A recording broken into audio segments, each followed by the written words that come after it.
기존의 뉴스 정면 승부 4부 화요 천막회 정치 현안에 대한 여야의 서로 상반된 의견 들어보는 순서입니다. 천막의 깃발이 돼주실 두 분 소개합니다. 조총래 전 여의도연구원 부원장 나오셨습니다. 안녕하세요. 안녕하세요. 조기현 전 더불어민주당 법률위 부위원장 함께했습니다. 안녕하십니까? 네, 안녕하세요. 네. 자, 오늘 감사원부터 찾아가 보도록 하죠. 감사원이 문재인 정부에서 불거진 통계 조작 의혹에 대한 감사에 착수를 했습니다. 문재인 정권의 주요 정책 가운데 하나였죠. 소득 주도 성장. 최저임금을 올리면은 저소득층의 소득이 올라갈 것이다 했지만은 통계를 나중에 들여다보니 오히려 소득이 줄었어요. 그러고 나서 이 통계가 발표되고 난 다음에 통계청장이 바뀌어지고 또 그리고 그 이후에 통계 수법이나 통계 방법이 달라져서 또 전혀 새로운 통계들이 나왔습니다. 어쨌든 감사원의 이 통계 조작 의혹에 대한 감사에 대해서 민주당에는 정치 보복 시즌 2라고 반발하고 있는데, 자, 이 부분에 대해서 조기현 변호사부터 의견 들어보죠. 이 감사가 통계 조작 의혹 감사다 이렇게 명명되는 것이 일단 적절하지 않다고 보고요. 왜냐하면 이 감사는 감사원 원래 연간 감사계에 잡혀 있었던 겁니다. 2022년에 원래 예정됐던 감사고요.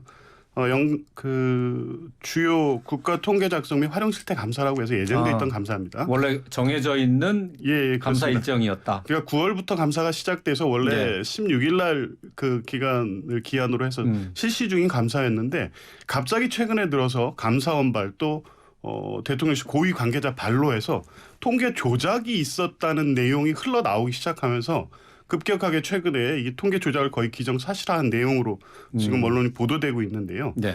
이제 그런 걸 볼 때 주요 통계에 대한 거는 감사원이 몇 년에 한 번씩 하는 거니까 실시된 감사였는데 최근에 와서 아예 목표 자체가 이걸 통계 조작이라는 프레임을 설정하고 그쪽에 맞춰서 감사가 이루어지고 있다라고 보는 것이고요. 네. 통계 자체는 여러 가지 논란이 있을 수 있고요. 문재인 정부 때도 여러 논란이 있던 건 맞습니다.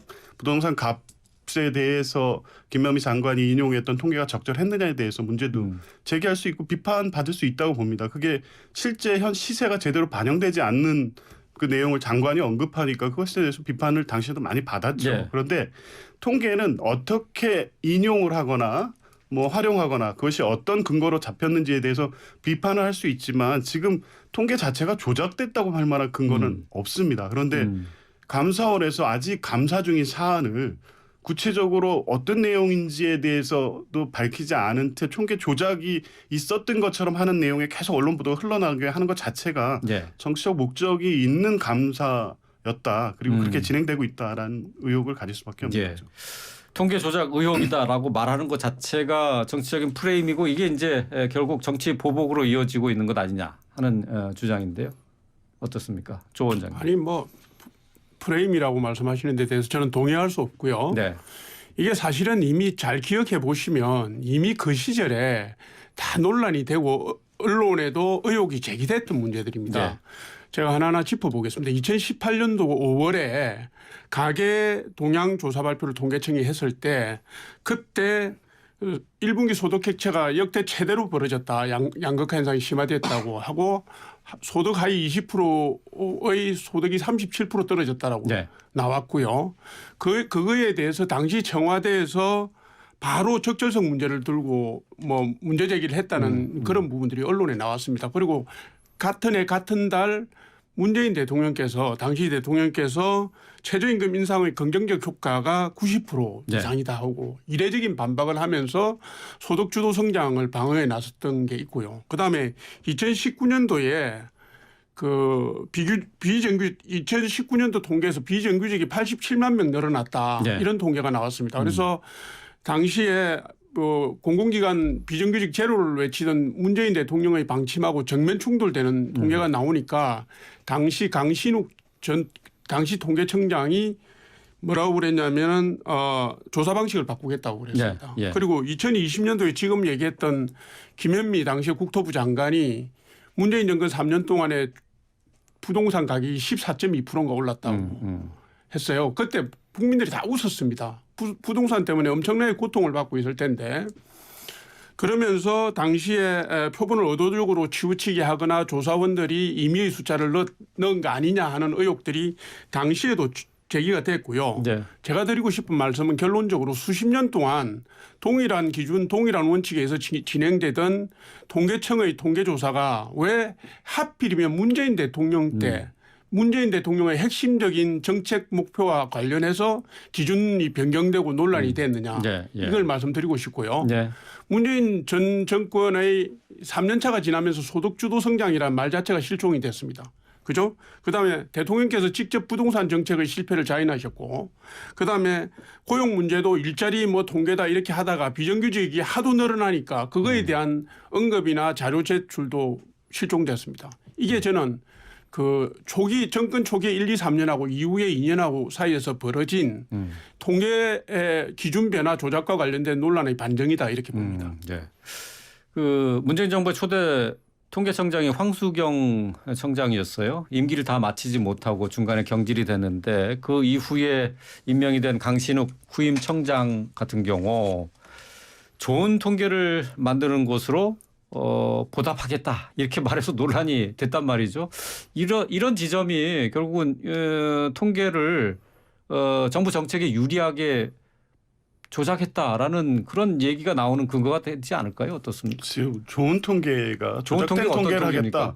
예. 라는 얘기는 아니겠죠. 통계의 어떤 신뢰성을 높이는 통계를 하겠다 이런 취지의 발언이었겠죠. 조작된 통계도 정부 입맛에 맞는 네. 뭐 기획된 통계를 하겠다는 내용은 아니었던 것으로 이해를 하고요. 당시 어쨌든 뭐 통계청장 교체 논란이 있었습니다만 아까 말씀을 하셨지만 가계동향조사는 문재인 정부 때 갑자기 바꾼 게 아니라 이미 여러 이 사회 발전이나 어떤 뭐 인구 구조의 어떤 바뀌는 이런 문제 때문에 그 이전부터 가계동향조사 개편에 대한 논의는 있었습니다. 그래서 그 2017년에는 그래서 아마 그 조사가 제대로 이루어지지 않았던 것으로 알고 있고요. 이제 바뀌어가는 과정이었는데 마침 2018년에 소득주도 성장의 효과 문제에 대해서 결과가 이제 그렇게 나오니까 정부 쪽에서는 비판이 있었고 이제 뭐 그게 직접적 계기였는지 어떤지는 모르겠습니다만 통계청장이 그걸 그때 이제 바뀌게 되는데요. 네. 그게 그 바뀐 이후로 해서 통계 조작 의혹 만들기 위한 교체였다고 볼 수 없는 게 조금 전에 얘기하셨지만 그러면 이 문재인 정부는 비정규직 제로 시대에도 주요 국정과제 중에 하나였습니다. 2019년에 비정규직이 엄청 확 늘어나는 통계가 다시 나옵니다. 뭐 이런 기조였다고 하면 비정규직에 대한 통계 조사에서도 이 정부 정책에 맞는 통계가 나왔어야 되는데 그때 네. 강신욱 통계청장은 바뀌는 방식의 통계 방식을 적용하기 때문에 과거 기준으로 그래 똑같이 해석할 수 없다고 얘기하거든요. 그러니까 강신욱 통계청장은 지금까지의 한국의 어떤 통계 방식에 대해서 변화와 개혁을 하겠다는 입장을 분명히 갖고 들어왔던 분이고요. 그 내용이 현실을 정확히 반영하고 있느냐에 대한 비판을 할 수 있습니다만 그 내용이 본질적으로 조작된 통계를 계속 만들기 위해 통계청장을 교체했고 그 결과가 지금으로 이어졌다. 이렇게 해석되는 건 무리가 있다고 봅니다. 예. 자, 조승래 원장님 뭐 추가로 하신 말씀이 있으면은 잠깐 듣고 다음 이슈로 그게 넘어가죠. 이제 황수영 통계청장에서 강신욱 총장으로 바뀌고 난 뒤에 가구별로 하던 걸 개인별로 바로 바꿔갖고 수치가 개선된 걸 보였어요. 우리가 예를 들어서 IMF 때도 혹은 2008년도 국제금융위기 때도 통계청이 이런 짓은 안 했습니다. 갑자기 기준을 바꾸면 이전에 수십 년 동안 했던 통계하고 동일한 잣대로 비교해 볼 만한 기준이 없어지는 거거든요. 통계가 일관성이 있고 일관된 기준으로 가야 국민 경제도 설계를 하고 국민 생활도 그걸 기준으로 해서 가는 겁니다. 예. 이거는 뭐 지금 뭐 개혁을 하신 것처럼 말씀하시는데 제가 들어본 통계학자들의 의견은 그렇지 않습니다. 예, 예, 알겠습니다. 자, 통계가 이제 뭐 모든 정책의 기본이 돼야 되는 거죠. 그리고 그거를 통해서 정책 방향도 정하는 거고 평가도 이를 통해서 하는 건데 기준이 계속 바뀌는 것은 문제가 있는 것 아니냐 하는 지적이었어요. 자, 계속해서 다음 이슈로 좀 넘어가 보겠습니다. 자, 이태원 참사 당시 긴급 출동하고 있던 닥터카에 탑승해서 해당 차량의 현장 도착 시간을 늦췄다는 논란이 제기가 됐습니다. 민주당 신현영 의원이 바로 당사자인데요. 오늘 국정투기위원직을 반납했습니다. 자, 신 의원이 글쎄요, 이제 국회의원이 아닌 의사로서 가서 도움이 될 것 같아서 같이 이동했다 이렇게 얘기를 했는데요. 자, 조승래 부원장님 이 부분 어떻게 평가를 하십니까? 제가 죄송하지만 어이가 없어서 할 말이 없습니다. 이게 그래요? 이제 뭐냐면요. 재난의료지원팀 DMAT라고 그러지 않습니까? 일반적으로 이제 닥터카라고 그냥 이렇게 얘기하죠. 예. 뭔지를 일반 사람은 몰라도 의사는 다 압니다. 그리고 닥터카가 어떤 역할을 하는지 일반 사람은 몰라도 의사들은 다 아는 겁니다. 다 아는 의사가 의사 출신이 자기를 위해서 닥터카를 자기 아파트로 가게 해서 비슷한 거리에 다른 응급 차량보다도 30분 정도 늦게 현장에 도착하게 한 게 이게 말이 되는 겁니까? 그리고 재난의료지원팀을 그 임무를 수행하시는 분들은 보통 응급의학과 의사들이에요. 네, 예. 이분은 가정의학과 의사고요. 자기도 모자라서 치과의사의 남편까지 동반을 했습니다.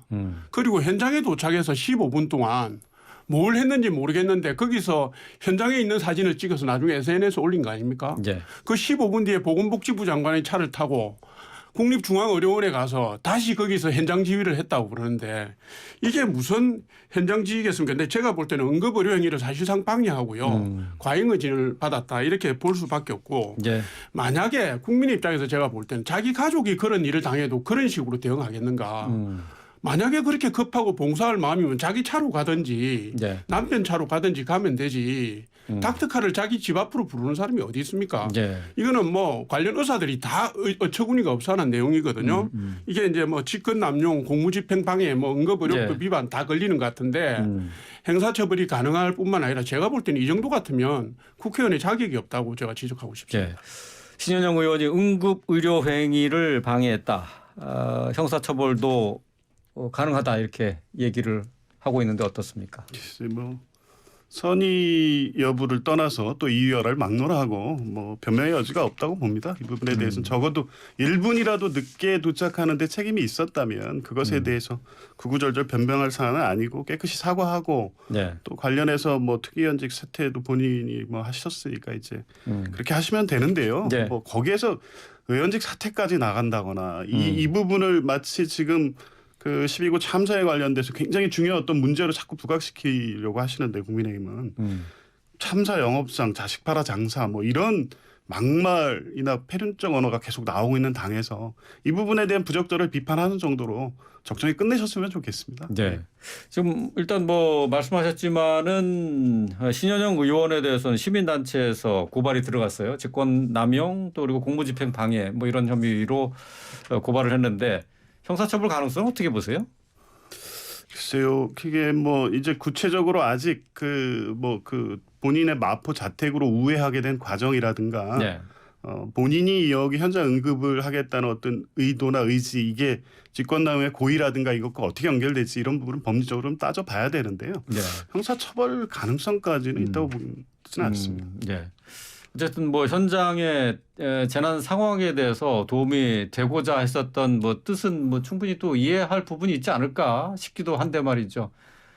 조 원장님 혹시 뭐 추가로 덧붙일 말씀이 있으시면 아니요, 그렇죠. 예.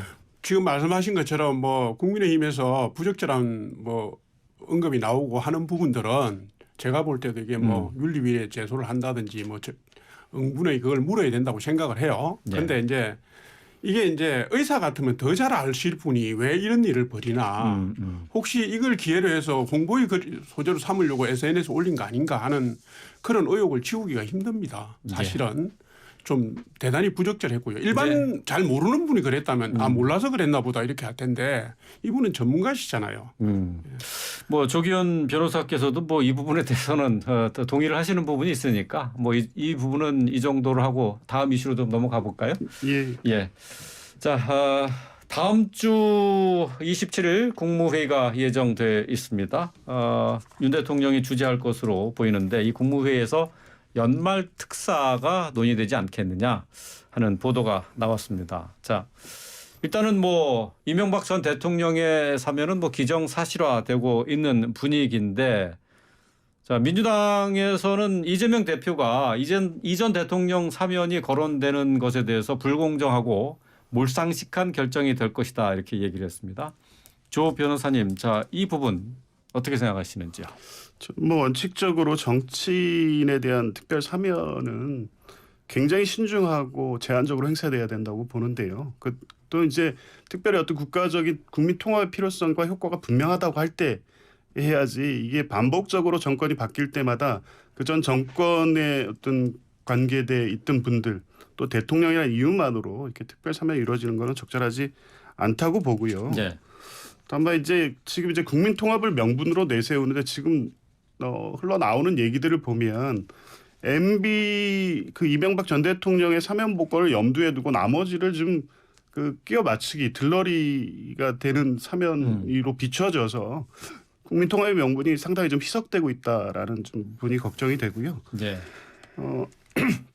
사면권 특히 정치인 사면은 뭐 대통령의 권한이기 때문에 행사할 수는 있지만 네. 특히 부패 범죄와 관련된 이런 사안에 대해서는 굉장히 제한적으로 행사되는 게 맞다고 봅니다. 그래서 네. 이명박 전 대통령에 대한 것도 아마 당에서도 그렇고 국민 여론도 상당히 낮지 않습니까? 네. 이제 어쨌든 대통령이 그에 대한 부담까지 안으시면서 뭐 하는 거니까 그게 실질적으로 국민 통합의 효과로 이루어질 수 있도록 사면의 어떤 폭이나 내용, 대상자에 대한 선정을 좀 신중하게 결정했으면 좋겠습니다. 예. 이명박 전 대통령에 대한 사면, 뭐 정치인에 대한 사면이 국민적으로 좀 여론이 부정적인 것은 또 사실이거든요. 이게 윤석열 정부에게 부담이 되지 않을까요? 어떻습니까, 조 원장님? 예, 이제 뭐 제가 볼 때는 한번 매듭을 짓고 가야 될 사안이라고 생각을 합니다. 이게 이제 계속 이 문제로 법률적인 그걸 따지고 가는 것이 우리 사회에 과연 도움이 되느냐, 이 말씀을 제가 드리고 싶고요. 예. 이명박 전 대통령은 지금 80이 넘은 고령입니다. 그리고 우리가 아는 것처럼 지금 건강 상태도 심각하게 좋지 않으시고 이미 1년 6개월 이상을 지금 복역을 하셨거든요. 네. 그러니까 뭐 조금 사면하고 다른 얘기입니다만 형사소송법상으로도 건강이 현저히 안 좋거나 70세 이상이면 사실 이제 대상이 되는 걸로 규정이 돼 있을 정도니까 네. 지난 8.15 광복절 특사에서 빠지고 난 뒤에 제가 볼 때는 뭐 좀 이게 또 이제 한 1년 정도 더 매듭 짓지 못하고 가는구나 하는 아쉬운 마음이 있었는데 네. 이번에 국민 통합 차원에서 대통령께서 사면권을 행사하신다면 저는 시점상 맞는 것이라고 보고요. 지금 당장 여론이 뭐 유불리가 있겠지만 제가 볼 때 중장기적으로 볼 때는 크게 불리할 건 없다, 이렇게 판단합니다. 네.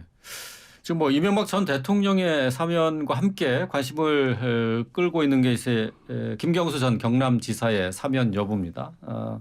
복권 없는 사면이 될 것인가, 아니면은 사면 복권이 함께 이루어질 것인가. 김경수 전 지사는 지금 가석방 불원서를 내지 않았습니까? 자, 이런 상황에서 사면 이루어질지 지금 뭐 그것도 좀 불투명한 상황인데 두 분은 어떤 의견을 갖고 계신지 좀 들어볼까요? 조 변호사님부터 먼저. 김경주 본인께서도 입장을 밝혔고 민주당에서 보기에는 이명박 전 대통령 사면을 위한 들러리 끼워맞추기 사면이라는 것으로 보여지고요. 실제 지금 김경수 지사가 4개월밖에 남지 않았습니다. 네. 사면의 효과라는 걸 크게 뭐 기대할 수가 없는 거거든요. 그러면 실제 이제 국민 통합 차원에서 사면을 한다고 하면 복권까지를 당연히 염두에 두고 해야 될 텐데 사면만 하고 복권을 안 한다는 것은 더구나 4개월 잔영이 남은 상태에서 그 사면의 어떤 뭐 의미를 스스로 좀 퇴색시키고 있는 것이다. 거기에 나가서 이명박 대통령 사면은 거의 기정사실화고 예정돼 있었기 때문에 그 네. 그림을 어떻게 만들까를 고민한 끝에 나온 결론이어서 이명박 대통령을 사면 복권하면서 김경수 지사에 대해서 복권 없는 사면을 한다. 이건 국민 통합 취지와는 전혀 맞지 않다고 봅니다. 사면을 받지 않는 것이 더 나은 선택이 될 것 같다. 그렇게 보시는 건가요, 그러면? 사면을 뭐 받고 안 받고 본인이 선택할 수 있는 문제는 아닙니다만 예. 대통령이 행사하는 권한이 이런 방식으로 행사돼서는 안 된다고 보는 거죠. 예. 조 원장님. 제가 볼 때는 뭐 불원서를 제출했다고 하는데 제가 보여지는 그림은 그래요. 뭐냐면 본인의 사면 논의 자체를 정치적으로 해석하고 본인의 사면 논의를 정치적으로 활용하는 게 아닌가. 정치적으로 심하게 활용. 정치 예. 거물 흉내를 내는 게 아닌가 이런 느낌 좀 들었어요. 예. 이게 드루킹 여론조작 범죄라는 게 선거민주주의의 대의를 훼손한 겁니다. 이게 굉장히 심각한 범죄인데 본인의 뭐 반성이라든가 양심의 가책은 일말의 양심의 가책도 찾아볼 수 없는 행태를 보이고 있고요. 지금 복권 얘기를 하시는데 여론조작 범죄로 대선에 나타나는 국민의 그 선택권을 제한하고 조작한 범죄로 구속된 사람이 바로 다음 선거에서 복귀한다는 게 말이 됩니까? 저는 대한민국 민주주의의 역사를 존중하는 사람이라면 여당이든 야당이든 그거는 지나친 요구라고 생각합니다. 네. 따라서 이거는 뭐 본인이 원하지 않으면 사면 안 하는 게 맞고요. 복권 얘기는 뭐 저 말도 안 되는 얘기라고 생각합니다. 예. 한 가지만 덧붙이면 이명박 전 대통령을 사면하시잖아요. 사면복권을. 죄질이나 형량을 가지고 그렇게 말씀하실 건 아니라고 보고요. 국민 통합 차원에서 하신다고 하면 굳이 지금 이 그 뭐 확정된 그 판결이라고 하더라도 그 형량의 내용을 갖고 중대성을 따지자면 이명박 전 대통령이 훨씬 더 중하지 않습니까? 17년 중에 2년밖에 안 사셨는데 사면복권 하시는데 할 거면 국민통합의 대의에 맞게 그렇게 하시라는 거죠. 같이 사면시키고 복권을 제한하면 되잖아요. 예. 예, 알겠습니다. 서로 글쎄요, 뭐 이명박 전 대통령하고 김경수 전 지사의 사면 복권이 사실 등가 가치가 어디가 더 높냐 낮냐 이거 가지고 따지기는 글쎄요, 뭐 적절하진 않은 것 같고 어쨌든 다음 주 화요일 날 국무회의를 통해서 연말 사면이 논의가 될 텐데 그 사면 결과 좀 지켜보고 그 이후에 또 얘기 나눠보도록 하겠습니다. 자, 화요 천막회 오늘 순서 여기서 마칩니다. 조청래 전 여의도 연구원 부원장, 조기현 전 더불어민주당 법률위 부위원장과 함께했습니다. 고맙습니다. 감사합니다. 고맙습니다.